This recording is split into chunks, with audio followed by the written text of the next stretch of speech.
Yeah, we're in the cab of a new R4038. They have redesigned all the buttons and controls to be a more user-friendly location. Starting back here on the back, we actually have moved the boom sections right here on this keypad. To start here at the top, this is kind of enable all sections or disable all sections. So as we push that button, we enable all 9 sections of this particular sprayer.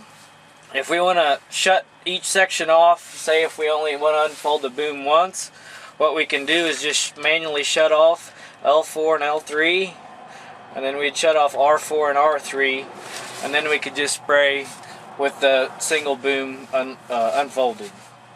As we work our way to the right, it's very similar to an R Series tractor. These are just kind of user buttons for the display. If we would happen to have a touchscreen failure, we got our home button and then check mark and the X. Pretty simple there. And then on the back we actually have some soft keys for our radio.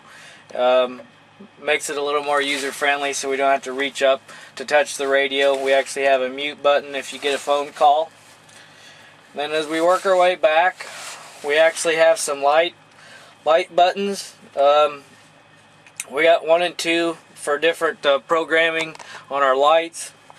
This button here is actually for our boom lights. If we're wanting to spray in the dark, we're having some issues seeing the outside of the boom. This particular sprayer actually does have beacon lights. That button is right there, and then our hazards. As we work this way to the main console, here on the very back side is our manual parking brake. Unlike the combines, you actually have to physically push this on and off to activate it. The one right in front of it is our ladder raise and ladder lower. There's just a left and a right side to that button. The button right here in front is our transport button. If we push it, that will eliminate the chance of the solution pump turning on, the boom's unfolding. It's kind of a safety feature to make sure traveling down the road nothing unfolds or turns on. Just to operate it, you just push it on, push it off. Here in front of it is kind of our last option for our brake. This is a spring-loaded button. Typically our hydro handle, if we move it to park, it will stop the machine. We also still have a manual brake pedal, but this in a bad situation, this is going to be our last option. As you manually turn this clockwise, it will apply more force to the brake system. So you guys can play around with it, but as you manually turn it, it will apply more brake pressure. To the left of it is our differential lock button. So if we're in some wet conditions, we can go ahead and flip that on. And once the wheel motors start to see some slippage, it will automatically engage more oil to that wheel motor. The 2 buttons in front of it is going to be our tread adjust. So we did away with the buttons here in the armrest, and we actually just got push buttons there. The tread adjust in and tread adjust out. This sprayer is equipped with the left and right fence row nozzle. This would be your right, this one would be your left. The one toward the front of it is going to be our agitation button. So that's going to turn our agitation on and off. On this particular model of sprayer, it actually has 3 levels. It does not have the manual valve like the 30 series. These 1, 2, and 3 buttons, they're like some quick key buttons. They currently are not functioning. Deere hasn't released software for those, but in time, if you want to switch screenshots on your display, these will be activated, but these are currently not used. Also, on the new R series, we did away with the throttle position. Basically, we have push buttons just like you're used to in a combine. We have low idle and full throttle, and then we have incremental adjustments here in the middle. So if you just want to gradually increase engine RPM, we'll just hit this plus button. If you want to go full throttle, hit the rabbit and it will go full throttle. This button right here is our main solution pump. So anytime you're going to spray or fill your sprayer, we'll turn that on right there. Similar to the 30 series, we still have the rate selector knob. All the way turned counterclockwise is going to be your manual target pressure. If you want to do a tank clean out, that's where we would set it. And we also have our 1, 2, and 3 that we can configure in our display. So if we're going to spray rate 2, we'll just turn this knob to rate 2, which is currently set at 12 gallon. The one clear at the bottom is going to be for the prescriptions. That is, if you have a prescription based application, we'll just turn it to the prescription. The hydro handle is identical to the 30 series. We still have the foamer button here at the top. We got left foam, right foam, and then if you push directly down in the middle, that will turn your foamer off. This particular sprayer has a transmission range. Unlike the 30 series, this actually has more gears. I think up to 22. So we have a lot more ranges of speeds. Our master spray, master off button, on and off button is going to be right there with the solution pump on, and that engaged, it will light up. We have our right tilt, right boom tilt up and down, our left tilt boom up and down, and then our main raise and lower boom on the center section. The other buttons here at the top of the hydro handle will disable the sections. Say particular in this one, the far left one, it will start on the right side and work left. So if we're not running swath control and manually want to turn off sections at a time, if we push this button, it will start shutting off the sections from the far right side, working left. And it works in the opposite direction with the right button. That will actually turn those back on. If we start here now, that will start shutting off the boom sections on the left and work your way in. And if you want them all on at once, we'll just push this center one and it enables all the boom sections. Back in the R series sprayer, we're looking at the corner post of the machine. At the very top, we still have our information buttons, our exclamation and our stop icons, and that's giving you the operator warnings about the machine, depending on trouble codes and the severity. Below that, we have the RPM icon. We also have the speed in miles per hour. And below that, if we go ahead and actuate our differential lock, if that one's on, it will light up on the display. To the left of it is our regeneration. So if our engine's doing a regen, those icons there will actually be lit up. And then our transport lock button, if we push it on, it's going to be right there. Then below those icons, we're going to have our left turn signal and our right turn signal, as you can see here. We'll also have our lights, if we're at high beam or low beam. Below that, we have another secondary display. Right now, our park, we are in park with our hydro handle. As we move forward, that will change, and that will also give our gear selection, which gear we're in. Below that is some more icons. Our first one, it's kind of hard to see, but that would be our agitation, and that actually will tell us which agitation volume we're at, because it actually has 3 settings. Our next one, to the right of it, is our solution tank. We just turn it on. And to the right of it is going to be our sprayer, our master on and off. So if we're trying to spray, that icon will light up. To the right of that is our section control. If we're running section control and it is active, it will actually show up. And then below it's going to be our auto track. So if we're auto tracking through the field, that will actually show up. I'll just try it right here. Hit number 2. There it is. Now our main icons at the bottom, we're going to have coolant temperature at the far left. The middle one's going to be our hydraulic oil temperature. And then on the right side is going to be our fuel level. And then the far right is going to be our def level. The cab of an R4038, we're going to show you how to fold your booms. Right now we are unfolded.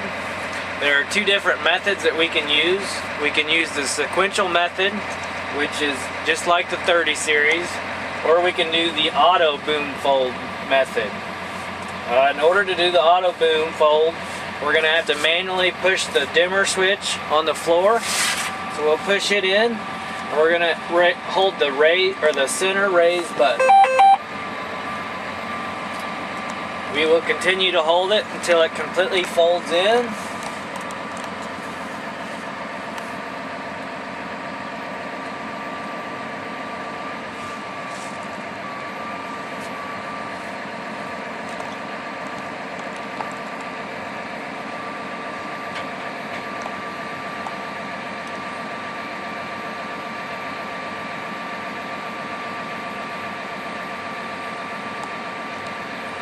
And then it will drop it into the cradle. Once it's in the cradle, we can release both buttons. Now we're going to do the sequential mode to unfold the booms. We're going to go ahead and use the dimmer switch again.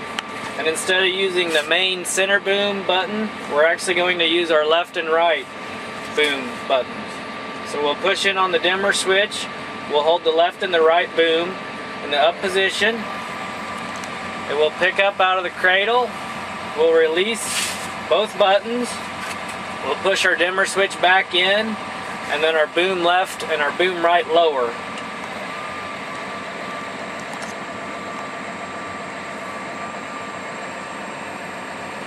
We will continue to hold these until the first boom section gets unfolded.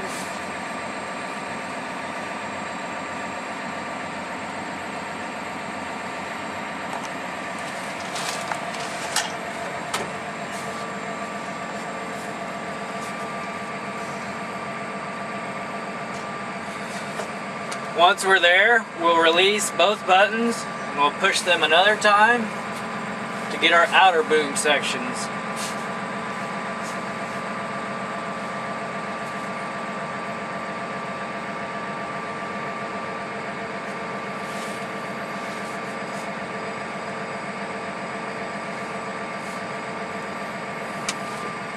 Now we're ready to spray. Yeah, we're looking at a R4038 brand new sprayer. These are all the controls on the left hand side of the machine. We're going to start here on the back. This is kind of the suction side. With this closed, we're going to pull, with this valve closed, it's going to be pulling out of the solution tank. And if we go ahead and open it, that's going to pull out of our rinse tank. Our new rinse tank is now mounted right behind our main solution tank. See it in the background. That's where we're going to suck it out of for the pump. And moving on, this valve here, it's got an open and closed. It's a 2 position. In this position, it's going to be loading with the sprayer pump.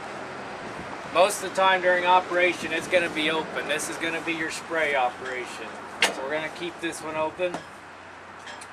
When we go down from there, if we're going to load with the sprayer pump, we're also going to have to open this valve. And then if we're wanting to spray or load with our nurse tank, this is going to be in the closed position. And as we work our way down, this is coming out of our pump.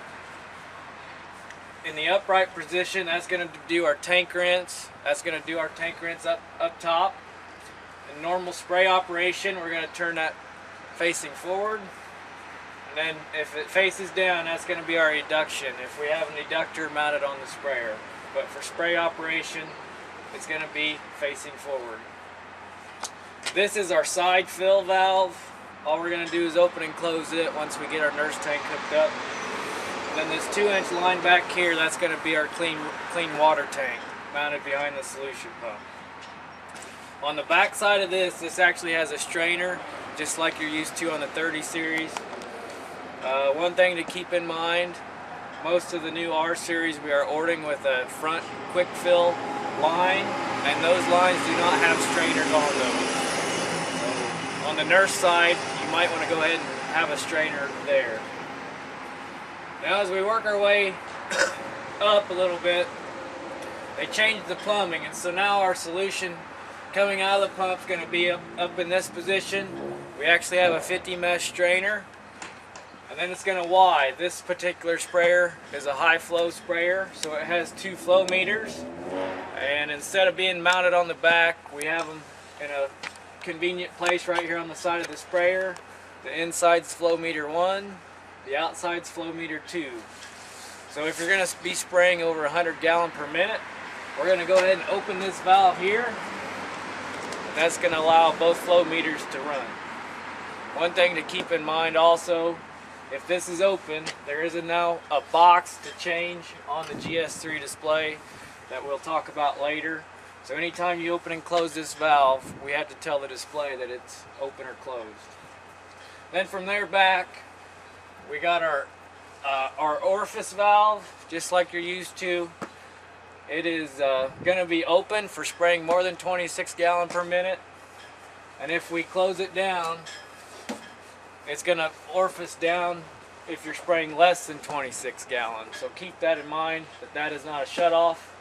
As we work our way back, this is an actual shutoff to our booms. So if you have to do anything here, you can go ahead and close that back valve to shut. Also on the side of this 4038, this is a manual valve machine, so we actually have a keypad. The ones that are all electronic controlled will actually have another section of controls. But to start off, the first button here is going to be a fill light, a light mounted right here in front of us. So if you're working in the dark, you can go ahead and turn that on. This button here is going to be our agitation. So as we're filling, if you want to agitate, we can actually push that. This other one right here is going to turn on our booms. So whichever booms we have turned on up in the cab, if we push this button, it will actually turn the boom sections on. The one right below it looks like a nozzle. That is a nozzle flow check button. And what it'll do is it will, one section at a time, it will put solution to that particular part of the boom, so you can physically see each section and make sure you don't have plugged nozzles. On the top right, that is our solution pump on-off button. Below those we have a solution pump increase and a decrease, and then the one right below it's going to be like your on-off switch on a 30 series to load with your solution pump. So this will actually turn the solution pump on and increase the engine speed. On the back side of the R4038, we have the main pressure line coming from our pump. We actually have an on-off valve if we want to turn the solution off, if we got to do some maintenance to the boom. Below that we have the left sections, the right sections, and we also have the center section. Those are 80 mesh strainers. Just keep that in mind that there's 3 of those, but the one will do the left side, we got a center one and the right. We also have a pressure transducer right there that we can get a pressure reading on our solution system up on the display. Right now we're looking at the battery disconnect switch. The key's on, so our light is lit up. Justin's going to turn the key off. Right now our light is flashing. What that's doing is it's purging the urea back out of the engine into the DEF system tank. And once this light stops flashing, we'll be safe to do the battery disconnect. This is the front fill valve here on the front of the sprayer. Basically, to use this, we're just going to open up this valve. We're going to turn the switch on. We're going to fill the solution tank up, and once we get done, we'll go ahead and close this yellow valve. We'll go ahead and turn our switch off, and we're going to open up our air purge valve. What this is going to do is purge the whole line back to the solution tank. You want to open it up for about 10 seconds, close it, and then you can just close it back down once air gets purged out.